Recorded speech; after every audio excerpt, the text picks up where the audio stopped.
Friends, Hyderabad real estate visible crisis start అయింది. ఇన్ని రోజులు క్రైసిస్ ఇన్విజిబుల్గా ఉంది. ఈ క్రైసిస్ ఇన్విజిబిలిటీ అండ్ విజిబిలిటీ దీంట్లో డిఫరెన్స్ ఏముంది? కనిపించే క్రైసిస్, దాగి ఉన్న క్రైసిస్లో మనం ఎలా డిఫరెన్షియేట్ చేయాలి? ప్రస్తుత పరిస్థితిలో హైదరాబాద్ రియల్ ఎస్టేట్ అంటే హెల్త్ ఎలా ఉంది? గత 10 నెలల్లో మంచి మార్గం ద్వారా మీకు ప్రాక్టికల్ హైదరాబాద్ సిచ్యువేషన్ని ఒక 600 పైచిలుకు వీడియోల్లో నేను ఎక్స్ప్లెయిన్ చేయడానికి ట్రై చేశాను. చాలామంది లాభపడ్డారు. తమ విలువైన డబ్బును ఈ క్రైసిస్ బయట పెట్టి ఆదా చేసుకోగలిగారు. ఇప్పుడు ప్రజెంట్ హైదరాబాద్ సిచ్యువేషన్ చూస్తే నాకెంతో తృప్తిగా ఉంది. ఎందుకంటే ఈ నిజం అనేది దాగి ఉంటుంది, అణిచివేయబడుతుంది, బంధించబడుతుంది, కప్పివేయబడుతుంది. కానీ ఏదో ఒక రోజు తన నిజస్వరూపాన్ని నిజం బట్టబయలు చేస్తుంది. అదే ఇప్పుడు హైదరాబాద్ రియల్ ఎస్టేట్లో జరుగుతున్న తంతు. మంచి మార్గం అనే ఛానల్లో రియల్ ఎస్టేట్ అనే పదమే లేదు, కానీ మంచి మార్గం చేసిన అనాలిసిస్ ఏ ఇతర రియల్ ఎస్టేట్ ఛానల్ చేయలేకపోయింది. అది ఇవాళ నేను సగర్వంగా చెప్పుకోవచ్చు. నేను అలాంటి స్థితిలో ఉన్నా. హైదరాబాద్లో ఉన్న ఐటీ పాపులేషన్ ప్లస్ రియల్ ఎస్టేట్లో తరచుగా ఇన్వెస్ట్ చేసే పాపులేషన్ ఎడ్యుకేటెడ్ అయి ఉండి కూడా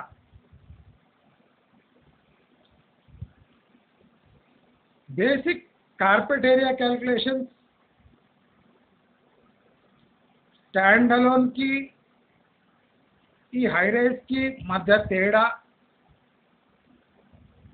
పెరుగుతున్న హైరైజ్ అంటే హైట్ మనం ఫ్లోర్ పెరుగుతున్న కొద్దీ ప్రైస్ ఎక్కువ పే చేయడం అనే మూర్ఖత్వము. అంటే రియల్ ఎస్టేట్ జనాలు ఆడే చీప్ ట్రిక్స్కి ఎంత చీప్గా బలైపోయామంటే చూస్తేనే ఆశ్చర్యము, అసహ్యము లేదు. రెండు వేస్తుంది. అంటే ఎడ్యుకేటెడ్ పాపులేషన్కి అంటే ఎలాంటి ఎడ్యుకేషన్ లభించింది? వీళ్ళు ఎంటెక్లు బీటెక్లు చేసిన బేసిక్ క్యాలిక్యులేషన్స్ ఎందుకు మర్చిపోయారు? ఆ క్యాలిక్యులేషన్స్ తప్పైపోయాయా, లేదా వీళ్ళే ఆ క్యాలిక్యులేషన్స్ తప్పుగా భావిస్తున్నారా, లేదా చదువురాని చవటల ముందు మీ క్యాలిక్యులేషన్స్ పనికి రాకుండా పోతున్నాయా అనేది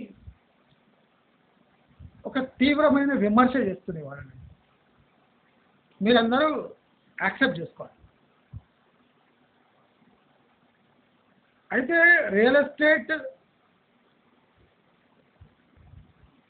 సిచ్యువేషన్ విజిబిలిటీ పెరిగిపోయింది. రియల్ ఎస్టేట్ ఏ పరిస్థితిలో ఉందో ఆ పరిస్థితి యొక్క విజిబిలిటీ పెరగడం కారణంగా అవేర్నెస్ పెరుగుతూ వస్తుంది మెల్లిగా.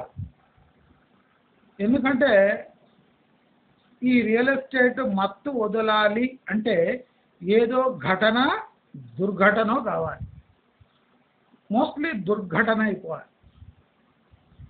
అంటే కార్ యాక్సిడెంట్ అయినట్టు క్షణాల్లో జరిగిపోవాలి, బిత్తరపోవాలి, షాక్ తినాలి.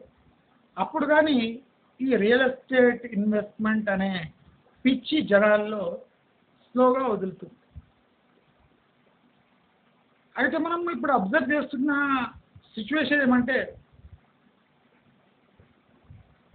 పతనమైపోతూ కనిపిస్తున్న హైదరాబాద్ రియల్ ఎస్టేట్లో ప్యానిక్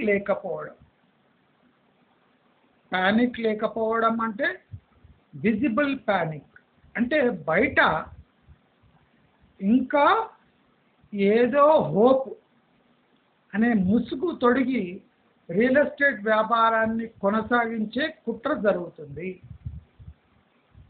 అంటే మనలాంటి ఛానల్లో ఒక 10 నెలలుగా ఈ కుట్రని భగ్నం చేసే పనిలో మనం ఉన్నాం. కానీ వీళ్ళ అలవాట్లు మార్చుకోరు, వీళ్ళ విధానాలు మారవు, వీళ్ళ కుటిల బుద్ధి మారదు, వీళ్ళ అన్యాయపు యాటిట్యూడ్ మారదు. మనం ఇవాళ అబ్జర్వ్ చేస్తున్నామంటే బ్లాక్ మనీని పబ్లిక్గా డిస్కస్ చేస్తున్నాం. ₹1,00,00,000 అంటే మీరు కంప్లీట్గా వైట్లో ఇవ్వలేరు, మీరు బ్లాక్లో ఇవ్వాల్సిందే. సో దాని వాల్యుయేషన్ 50-60 లక్షలు ఉంటుంది. ఒకవైపు గవర్నమెంట్ వాల్యుయేషన్స్, ఇంకోవైపు రిజిస్ట్రేషన్ ఛార్జెస్, ఇంకోవైపు బ్లాక్ మనీ తాకిడి, ఇంకోవైపు ఇంట్రెస్ట్ అండ్ లోన్, ఇంకోవైపు మీ పర్సనల్ ఇన్కమ్ ట్యాక్స్.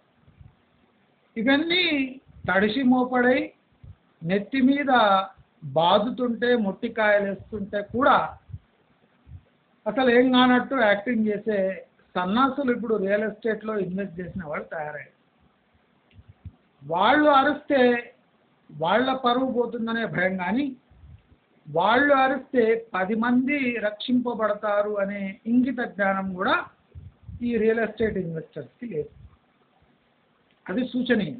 మీరు అన్యాయం అయిపోయారు, సరే, ఆ అన్యాయం 10 మందికి జరగొద్దు అనే ఇంగిత జ్ఞానం కూడా లేకుండా సైలెంట్గా ఉండిపోతే రియల్ ఎస్టేట్ వాళ్ళు ఇదే అదనుగా చూసి ఇంకో 100 మందిని మోసం చేస్తారు. అంటే మోసపోయేది వేరే వాళ్ళు కదా, మాకేమి అనుకుంటారు. మీరు కూడా మోసపోయింది అందుకే, గుర్తుపెట్టుకోండి. మీరు ఎందుకు మోసపోయారు అంటే, మీకన్నా ముందు కొన్నవాడు ఏ రకమైన యాక్టివిటీ లేకుండా, కంప్లైంట్ లేకుండా, ఇరిటేషన్ లేకుండా చాలా కామ్గా ఉండిపోయాడు.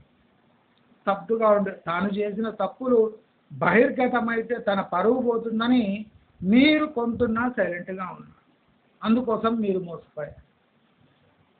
ఆ కొన్నవాడు ప్యానిక్ అయి గట్టిగా అర్చింటే మీరు కొనేవాళ్ళు కాదు. వాడు ఇరుక్కోపోయాడు సైలెంట్గా ఉండి, మీరు సైలెంట్గా ఉండి ఇరుక్కోపోయి సైలెంట్గా ఉండిపోయారు. అంటే ఇద్దరిలో తప్పు చేసేమనే భావన ప్రస్ఫుటంగా కనిపిస్తుంది. అదేగాక ఈ తప్పు బహిర్గతమైతే నవ్వుల పాలవుతామో అనే ఒక భయము, సొసైటీలో మేము తెలివి గల వాళ్ళము కానీ ఇలాంటి చోట మోసపోయాము, చదువురాని చవటలు మమ్మల్ని మోసం చేశారు అనే ఫ్యాక్ట్ ఎక్కడ బయటపడుతుందో అని బిక్కు అనుకుంటూ పక్కవాడు కొంటున్నా సైలెంట్గా ఉండిపోతున్నారు.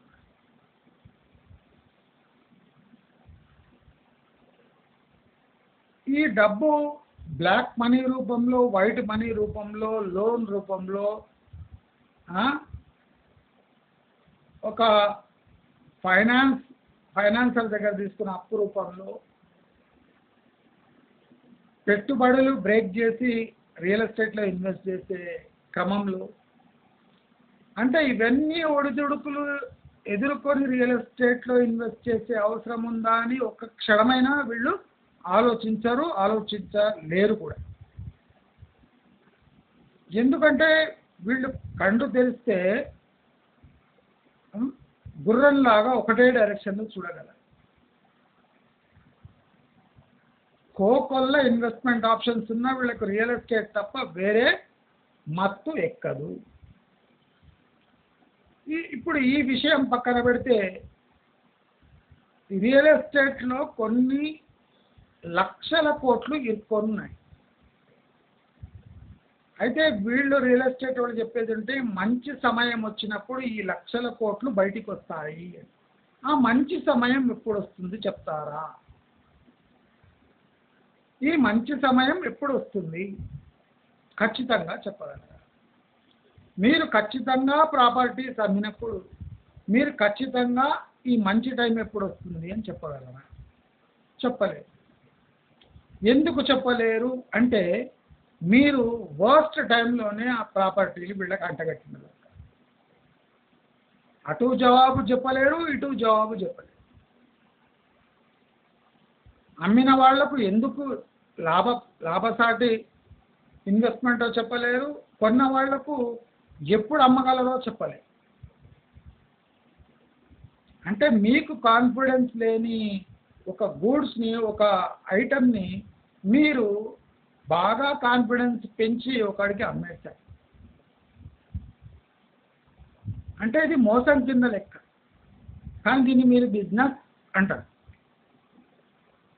నేను చెప్పదలుచుకుంది ఒకటే మాట స్పష్టంగా చెప్తున్నా, మళ్ళీ మళ్ళీ చెప్తున్నా. ఇప్పుడు ఇరుక్కుపోయిన లక్షల కోట్ల డబ్బు అవి ఇంకా బాగా పెరిగి అభివృద్ధి అంటే రాష్ట్ర అభివృద్ధి కాకుండా పర్సనల్ అభివృద్ధి, ఈ జాతి అభివృద్ధికి తోడ్పడకుండా అలాగే మూలుగుతూ ఉంది. అయితే దీనివల్ల లాభపడ్డవాడు వాడు ఏం చేస్తున్నాడు అంటే మళ్ళీ ఇంకో మోసం చేయడానికి ఎత్తుగడలో వాడు బిజీగా ఉన్నాడు. అంటే ఇంకా మారలేదు. ప్రతి క్షణం మోసం, ప్రతి రోజు మోసం, ప్రతి నెల మోసం, ప్రతి సంవత్సరం మోసము, ప్రతి దశాబ్దము మోసం. అంటే మోసపూరితమైన వ్యాపారాలను కొనసాగించే మోసపూరితమైన బ్రెయిన్తో ఇంకా మోసపరుస్తూనే ఉన్నారు. ఇప్పుడు హైదరాబాద్ పరిస్థితి ఎలా ఉంది అంటే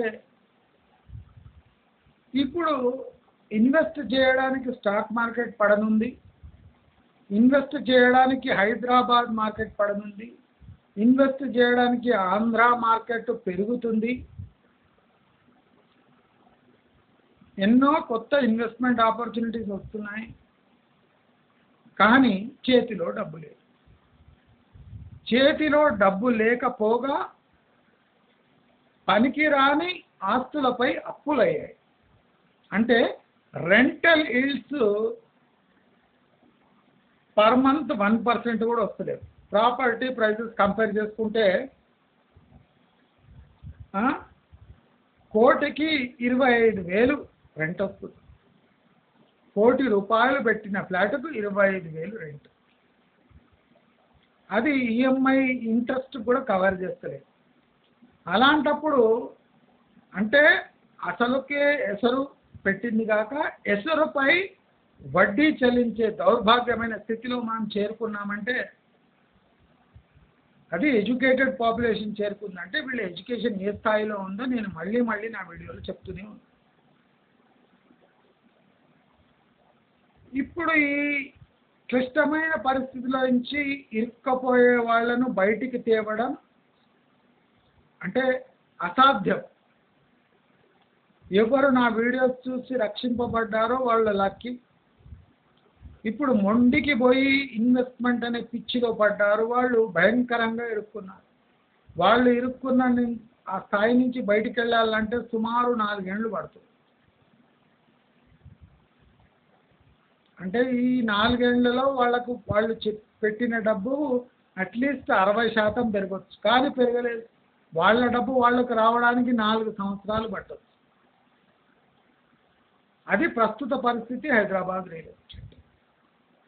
కనుక ఇప్పుడైనా లేట్ కాలేదు. నా ఛానల్ తరచుగా చూస్తూ ఉండండి. ఏదో ఒక మంచి విషయం నా ఛానల్లో చెప్తూ ఉంటాను. దయచేసి వినండి, ఆలకించండి, అలవాటు చేసుకోండి, దాన్ని అమల్లో తేండి.